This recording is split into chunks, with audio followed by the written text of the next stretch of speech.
হুগলির শ্রীরামপুর বাচ্চা চুরির ঘটনায় তোলপাড় শ্রীরামপুর ওয়ার্লস হাসপাতাল। শ্রীরামপুর ওয়ার্লস হাসপাতালে গত বৃহস্পতিবার কোন্নগর ঘোষাল বাগানের বাসিন্দা নেহা কুর্মীর কন্যা সন্তানের জন্ম দেন।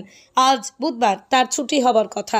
আজ ছুটি হয়ে গেলে হাসপাতাল ওয়ার্ড থেকে নিচে নেমে গাড়ি ডাকতে যায় তার পরিবার। ঠিক সেই সময়ে এক মুসলিম মহিলা তার হাত থেকে বাচ্চা চায়। সদ্য মা হওয়া কিছু না ভেবেই তার হাতে সদ্যজাত বাচ্চাটিকে দিয়ে দেয়। এরপরই সেই বাচ্চাটিকে নিয়ে চম্পট দেয় ওই মহিলা। ঘটনায় হুলস্থুল পড়ে যায় হাসপাতাল চত্বরে। ছুটে আসে শ্রীরামপুর থানার পুলিশ। এসিপি 2 ছুটে আসেন। এরপরই পুলিশের দ্রুত তৎপরতায় ঘণ্টাখানেকের মধ্যেই শ্রীরামপুর নওগাঁর মোড় থেকে শিশুটিকে উদ্ধার করা হয়েছে। গ্রেপ্তার করা হয়েছে বাচ্চা চুরি করে পালানো মহিলাকে। ঘণ্টাখানেকের মধ্যেই তৎপরতার সঙ্গে চুরি হওয়া শিশু উদ্ধার ও শিশু চোরকে আটক করার পুরস্কার স্বরূপ traffic sub inspector Pintu Nandi ও তার টিমকে Chandannagar police commissioner Amit P Jawalgi ব্যক্তিগতভাবে 10,000 টাকা পুরস্কৃত করেন। ডিসিপি শ্রীরামপুর অর্ণব বিশ্বাস শ্রীরামপুর থানার ট্রাফিক বিভাগের এসআই পিন্টু নন্দীর হাতে সেই পুরস্কার তুলে দেন। পরবর্তী সময়ে চন্দননগর পুলিশের পক্ষ থেকে ট্রাফিক পুলিশের টিমকে পুরস্কৃত করা হবে।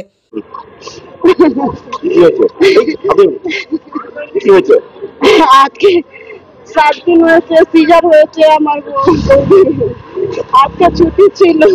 ছুটি করিয়ে নিচে আমি নিয়ে এসে বসিয়েছিলাম। বসিয়ে গাড়ি করতে গেছি আর একটা মুসলিম বউ এসে বসেছিল ওর কাছে।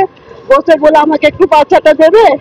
আমার বউটা বুঝতে পারিনি বৌদিটা ওর বাচ্চাটাকে দিয়ে ওর কোলে দিয়ে দিয়েছে। ওর একটুখানি নেবো, আমারও মেয়ের বাচ্চা হয়েছে না, ও শিশিতে আছে 6 মাস ধরে, একটু দেবে আমার ইচ্ছে করতে দিয়েছে। ওকে নিয়ে পালিয়ে গেছে। আপনার বাড়ি কোথায়? আমার বাড়ি কন্যাগরে। আপনার কি বৌমা হয়? আমার বৌদি। ছেলে হয়েছিল না মেয়ে হয়েছিল? মেয়ে হয়েছে। মেয়ে হয়েছিল। এই ঘটনা কখন ঘটেছে? একটু আগে ছুটি করিয়ে নিচে নিয়ে এসেছি, বসিয়ে গাড়ি করতে গেছে তখন এরকম করেছে। পুলিশ কি বলছে? ওরা খোঁজাখুঁজি করছে সব, তখন থেকে সব ছেলেরা দৌড়াদৌড়ি খোঁজাখুঁজি সবই করছে। কি ঘটনা ঘটেছে? আচ্ছা, আজকে সকালবেলা মোটামুটি বেলা 12টার সময় এটা শ্রীরামপুর ওয়ার্লস হাসপাতাল ম্যাটারনিটি ওয়ার্ড এর নিচ থেকে রিলিজ হয় সদ্যজাত একটা শিশু, ফিমেল চাইল্ড, 6 দিন এজ। তার মা তাকে নিয়ে বসেছিল আর বাড়ির 2 জন লোক অ্যাম্বুলেন্স বা গাড়ি ডাকতে গেছিল এখান থেকে বাড়ি নিয়ে চলে যায় বলে। সেই সময় একজন অজ্ঞাত পরিচয় মহিলা এসে ওনার পাশে বসে ওনার সাথে বন্ধুত্ব আমায় বা যাই বলুন একটু ওই বাচ্চার প্রতি অ্যাফেকশন দেখানো শুরু করে যে কি সুন্দর। খানিক্ষণ পরে তো যা হয় একটু কোলে নিয়ে দেখি। ওই কোলে নিয়ে দেখে যখন ওর মা অন্যমনস্ক হয়েছে সদ্যজাত বেবিকে, তো ওই বাচ্চাটিকে নিয়ে এখান থেকে মিসিং হয়ে যায়। এটা হচ্ছে ফার্স্ট ইনসিডেন্ট। 12টার সময় খানিক্ষণ বাদে 20-25 মিনিটের মধ্যে থানায় এখান থেকে খবর যায় যে এরকম একটা ঘটনা ঘটেছে। আইসি সাহেব ইমিডিয়েটলি এখানে রাশ করেন, আমাদের এসিপি 2 সাহেব আছেন, ওনারা 2 জন এখানে রাশ করেন। তার মধ্যে এসে এখান থেকে সিসিটিভি ফুটেজটা নিয়ে সাথে সাথে আমাদের যে গ্রুপ আছে মানে ট্রাফিক পুলিশ বা থানার যে আরটি গাড়ি তাদেরকে সবাইকে অ্যালার্ট করা হয়, ছবিটা সার্কুলেট করা হয় স্ক্রিনশট করে। মানে এত প্রম্পটনেস দেখিয়েছে আমাদের ট্রাফিকের অফিসার এবং ফোর্স এখানে আছে। কিন্তু আমি আমাদের ডিপার্টমেন্টের তরফ থেকে ওনাকে ধন্যবাদ জানাচ্ছি।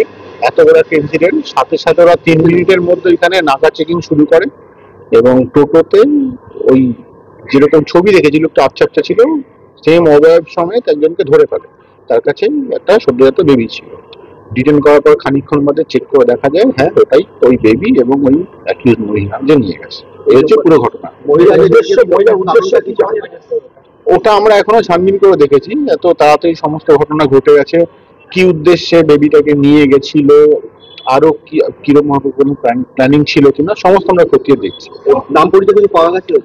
নাম পরিচয় আমরা প্রাইমারিলি পেয়েছি কিন্তু সমস্তই ভেরিফাই করা হচ্ছে আপাতত। হ্যাঁ 6 days এর নিউবর্ন বেবি, ও তো মায়ের উপর পুরোপুরি ডিপেন্ডেন্ট। সাথে সাথে নিয়ে এসে আমরা এখানে দিয়ে ওর তো ছুটি হয়ে গেছিল, আবার কি ওয়ার্ডে নিয়ে যাওয়া হয়েছে নাকি? হ্যাঁ, ছুটি তো না মানে দিয়ে দেওয়া হয়েছিল অবশ্যই, কিন্তু এই এতক্ষণে যে 1 ঘন্টা ধরে টানা পড়েন তার মধ্যে এত কিছু হয়েছে ডাক্তার ঝড় বলতে হবে, কিন্তু আপনারাও বুঝবেন যে মায়ের উপর দিয়ে কি ঝড় গেছে ওই 1 ঘন্টা বা 1.5 ঘন্টা সময়। उसको उसको हम थाने में कस्टडी करके रखे हैं। चलो कर থ্যাংক ইউ